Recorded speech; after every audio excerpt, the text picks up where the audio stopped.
She's a spinster. I hate to say it. She's a bit of a spinster. And they just treat me like I'm stupid and I don't know what I'm talking about.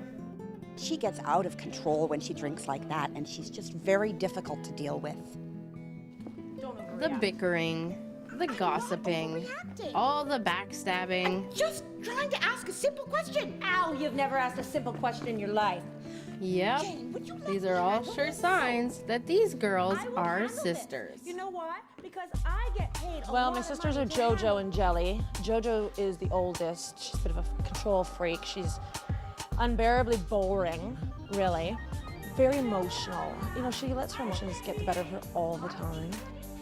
Jane, that's the middle child, she's always trying to get Dad's attention. She goes on, and she has palpitations and fake heart attacks. She pretends she's having a stroke all the time, just so that I can't get what I want. Oh my gosh, they fight all the time. I try to break it up, but they're just horrible to each other. And they never pay any attention to me at all. I'll try to say stuff and they just don't listen to me, ever. And the man attempting to referee this feisty group of sisters has seen every trick in the book. The little one wants to be like the big ones want to keep the little ones in place, and the middle sister wants to be the big sister, but she's got her power play, so she has to keep the baby sister in her place too. So they gang up, they form different alliances.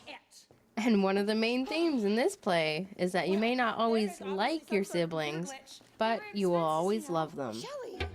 The drama that's created in the dynamics between the sisters comes from the fact that they see so much of themselves in each other. And they're reminded of their roots, and they're reminded of where they come from in all of that uncomfortableness.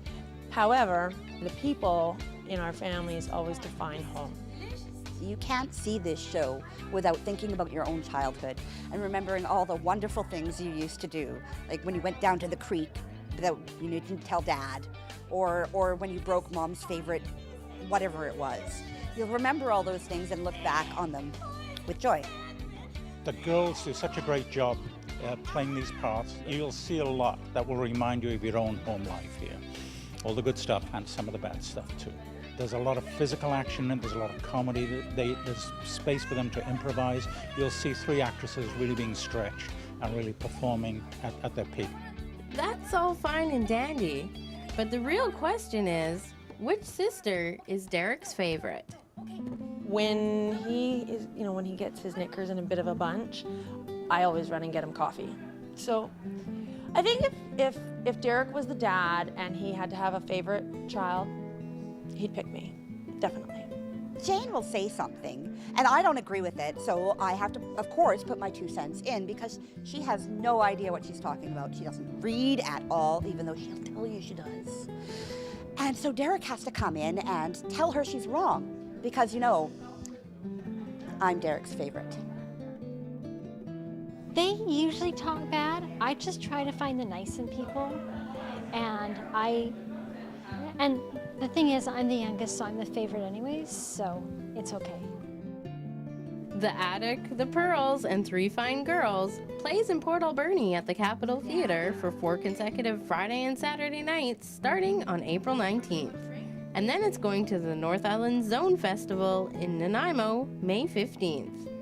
Listen, I've already decided which one of you is my favorite, but it's a secret. It's a secret. Jenny said she will not tell anyone. Okay, so don't try and get around me. Right. You know, I've been through this before. can we order pizza tonight? Sushi. Oh, you better. For tickets and more information, visit the Capitol Theatre's website. In Port Alberni, I'm Jenny Fortin. She's had